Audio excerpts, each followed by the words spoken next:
Okay, we're live. Okay. Hi, everyone. Welcome to the first sponsor talk. The speaker that is joining us is Miguel Guevara. He's the product manager of Google's privacy team, focusing on differential privacy at Google. And this will be the subject of his talk. Welcome. Hey, everyone. Thank you very much for having me today. Very excited to be here and talk to all of you about the work that we've been doing at Google. As you probably all know, we're in some of the very early days of machine learning and privacy. The field at the intersection of ML and privacy has existed for a couple of years now, and companies across the world are deploying models to be used by regular users. Hundreds, if not thousands, of machine learning models are deployed to production every day. Yet, we have not ironed out the privacy issues. The talk that I'll present to you today will walk you through some of those privacy concerns and ways to mitigate them. First of all, I think that an important question to answer is, what do we mean when we speak about privacy? And I'll start by talking about differential privacy, and I'll use an example to show you how we can learn from populations while preserving the privacy of an individual. So to start with, take the image on the right, and let's zoom in. The image is composed of individual data points that constitute training examples. So imagine that what you're seeing here are the training examples, and in this case, it's points and m's. So now, one of the core ideas of differential privacy is that we can add noise to the underlying data to preserve the privacy. What does that entail on practice is that we can flip each bit with a probability of 25%. The square that you're seeing has some noticeable changes, and you can no longer tell whether the individual contributed a period or an M. But I think a more interesting question is, what happens to the bigger picture that we saw earlier?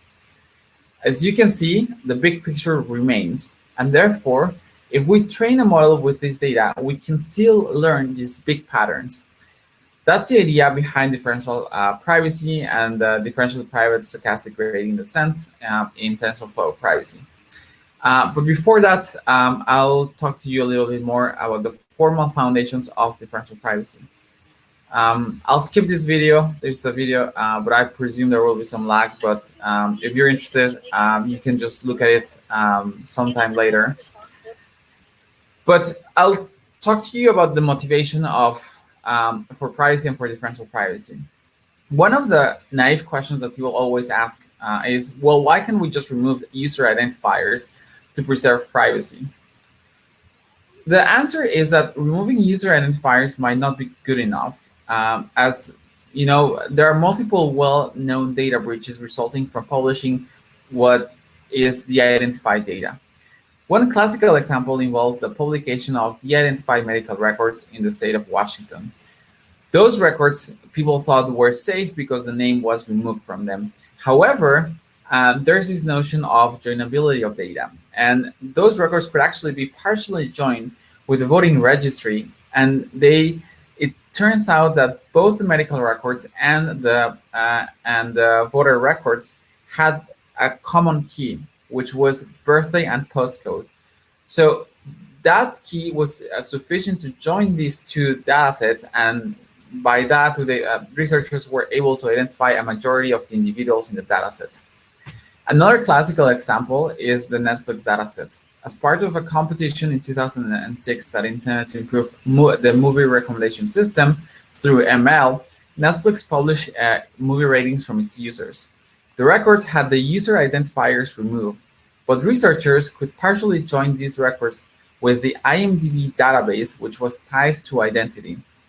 If you are not familiar with IMDb, IMDb is a website where people comment on pictures or movies, and the insight that these researchers had was that people who gave a ranking to a movie on Netflix and also gave a ranking to a movie in the IMDb database were likely to give the same rating in both of them. And then there was an additional factor, or an additional thing that that Netflix shared, which was the date on which on which the ratings were made. And it also turns out that if you rated a movie on Netflix on a certain date, you're very likely to rate that same movie on that same day on IMDb. So the rating and the date were used as a key to join these two data sets, and therefore a lot of the identities of users were able to be disclosed. And this poses a bigger challenge, which is, well, how do we know a priori about all of these attacks? Presumably, the researchers at Netflix didn't know that this could happen because they were unaware of the IMDb dataset. And that's one of the biggest challenges of privacy. How do we protect against many different attacks? A final example is de-identify search history. AOL published a dataset some time ago of de-identify search queries. And it turns out that search queries are very unique, and it doesn't take too much effort to identify people. There's actually a very interesting New York Times article where they identify a woman who was doing a lot of searches for her cat's food on a town in the Midwest of the US. So as a response to that, people started asking the question, well, can we do better than de-identification? So the answer was, well, why don't we just aggregate? It is a very well-known technique to publish aggregate statistics with buckets of users. Usually, this involves grouping users by a set of features. For instance, grouping restaurant visits by location and hour. This is commonly referred as k-anonymity, since each user in the anonymized dataset is indistinguishable from at least k other users. Now, let me explain why we need differential privacy and how it works, and why k-anonymity doesn't work. Let's imagine that you're attending a 2-day conference and that the moderator shares some insights about the audience. Here, you can see the country of origins of participants on day 1. It's aggregated, so presumably it doesn't reveal anything about any of the individuals in the room, right? And it looks like the top country of origin is Italy, whereas Germany has the least participants, and France and Spain are in the middle. On day 2, the moderator shows the stats for that day. It looks pretty similar, except someone has been paying some attention and noticed that there was only one new person on day 2. And when they look at the data from both days together, look at that. They can tell that the specific individual is coming from Germany. This is how, with two aggregate data sets, the moderator has managed to leak information about a particular participant. So k-anonymity in general provides stronger guarantees than the identification, but it's not perfect either.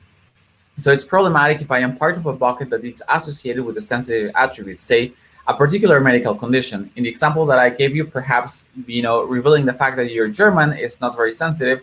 But what if you're revealing the fact that I have cancer or I have any other condition?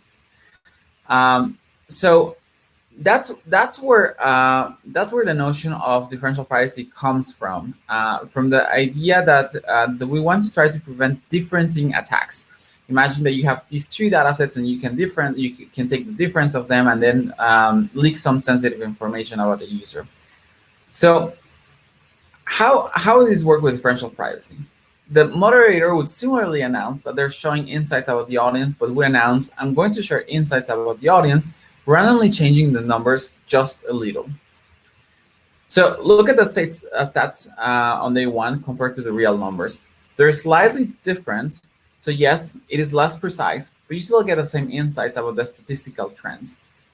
Similarly, if you look at day 2, there's a small change.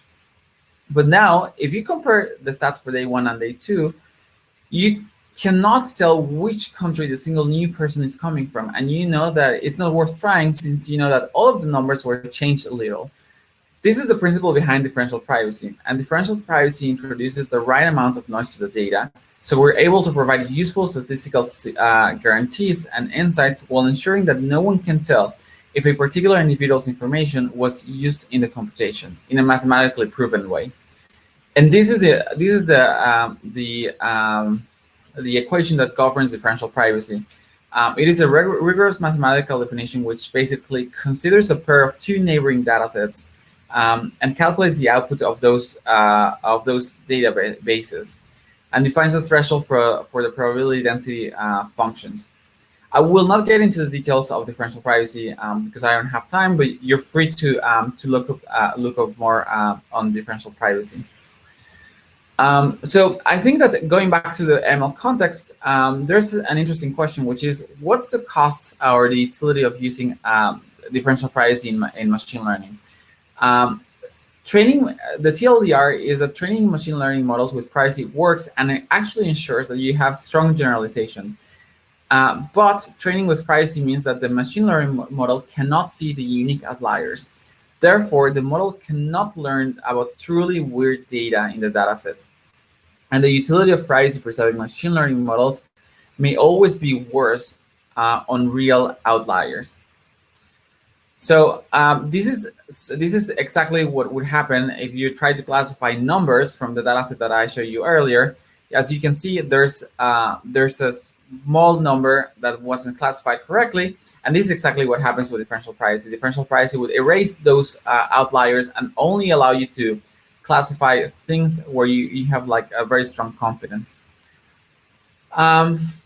In this other example, as you can see, we're trying to classify shirts that look similar, and the ones that I'm highlighting there are the least likely to be learned with strong privacy because of the way that the stochastic gradient descent works.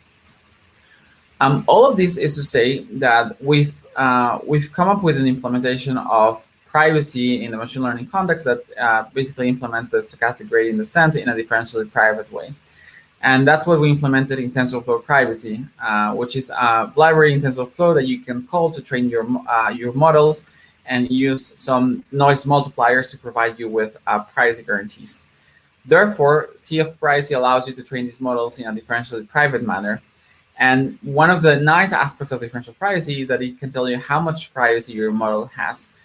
Back in the slide where I showed the equation of differential privacy, there was a specific parameter that's called epsilon, and that epsilon tells you how much privacy you're leaking. And conversely, it also tells you how much privacy you're getting. So when you train with differential privacy using TensorFlow Privacy with a specific noise multiplier, you can compute what epsilon you're getting for your model, and therefore you can have a notion of how much privacy that model has. One of the caveats that I have to mention is that sometimes training with privacy can be expensive. It takes a lot more epochs, it takes a lot more training time, it takes a lot more resources.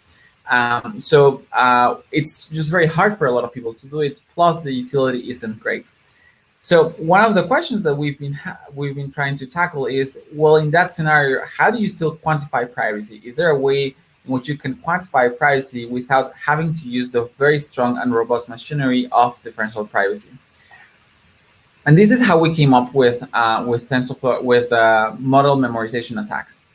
We added a new model that allows you to test the privacy properties of your machine learning model. To start, we launched a classifier memorization attack. This attack can tell you if the model is leaking sensitive training data through its predictions. It helps you understand whether your model is susceptible to that attack. Here's how it works. We use the model to predict the outcomes on examples that either were part of the training set or not. We then try to distinguish between the two sets. If the model has really memorized its training set, it will behave differently on the examples that it has seen before. This constitutes a privacy risk. We output a metric that we call the AUC, which is the area under the curve that measures the likelihood of this attack.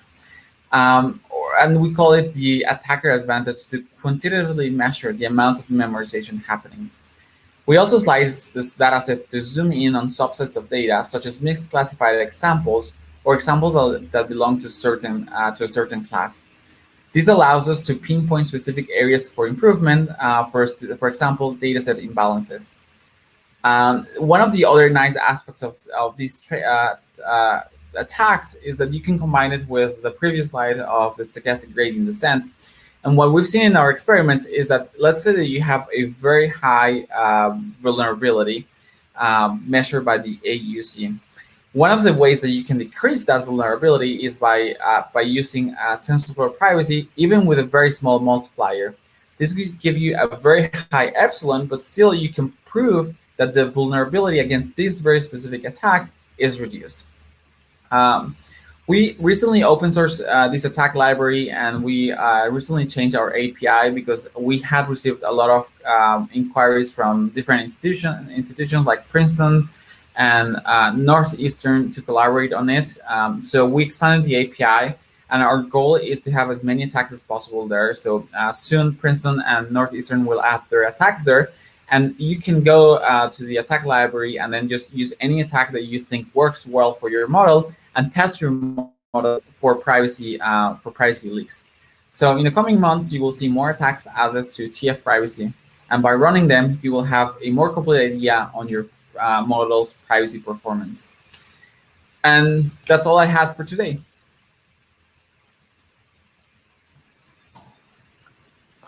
Thank you, Miguel. That was really interesting. So now we have 5 minutes for taking questions from the audience. Here one came in by Eric Dolores. Knowing which privacy method was used on a dataset, can we recover information from the original dataset? No, I mean, well, it depends. If you're using differential privacy and you're using it with strong guarantees like epsilons in the single digit, it's unlikely that you will recover much information from the underlying data set. Actually, if you look more at the papers of differential privacy, you can quantify how much information you can gain from the underlying data set for a specific epsilon, which is one of the nice properties of differential privacy. If you're concerned about the sensitivity of the underlying data set, you can control the information leakage by using a specific epsilon. Wow. Okay. Yeah, sounds like a lot of math behind. Yes. Yeah. Are there any more questions from the audience? So you said that you issued an article. How is it named? Or where can we find more information about it? Yeah, if you go to the TensorFlow, to the TensorFlow repo, you can navigate to the research folder, and under the research folder, we have the new attacks that we just released. So you'll find them over there. Perfect. Also, we have received some questions from social media. Okay. How do you see including people who are not experts in AI to help define the differential privacy? I think that their feedback on usability is super important. We want to make sure that people don't have to be experts of differential privacy. So I would say the first thing to do is just please try to use it. We're definitely looking for feedback. Actually, in the GitHub repository, we have a mailing list where you can reach out to submit any feedback. So please do so and reach out. We're happy to collaborate with you to try to figure out how to make it easier for non-experts in differential privacy to use it. Okay. Great. And right now it seems it is tailored to experts in AI. How might we include more? Sorry, it's the same question. Okay. Another question, is it possible to say that the problem of privacy is solved, or are there things that differential privacy cannot solve? Yeah, I think that that there are other topics that are not pertaining to privacy that are not solved. In the aspect of privacy, I would say that the differential privacy is the strongest notion of privacy that humanity has come up with. And it has stood the test of time. Similar to crypto, people have tried to attack differential privacy. They have not been successful. So it's the best tooling that we have right now. But of course, let's say that you can compute, I don't know, companies' revenue with differential privacy. But still, that's a sensitive number because you might be revealing important information about a company. So I think that there might be other considerations that are not like super specific to privacy, but I think in the privacy sense, yes, it provides a pretty robust guarantee.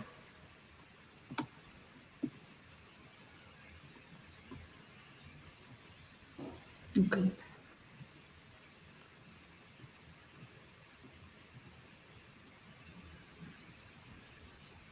Well, there are no more questions from the audience. I think I want to ask one. Well, there just came in another question. We received again from social media. Can you share a little about your background, how you got involved in AI and privacy? It's hard to mix these two areas, so knowing more about you could be interesting. Yeah, sure. I'll give you like the 2-minute summary. So I went to school in UNAM. I did telecommunications engineering there. And then I worked in the Mexican federal government. And then I came to the US to do a master's in public policy.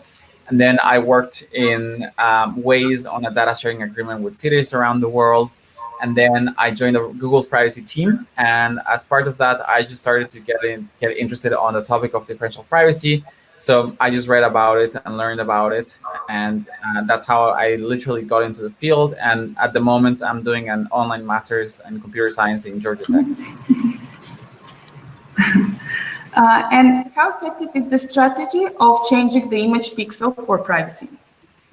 Can you repeat that? How effective is the strategy of changing the image pixel for privacy using state-of-the-art technology? What do you mean by change the image pixel?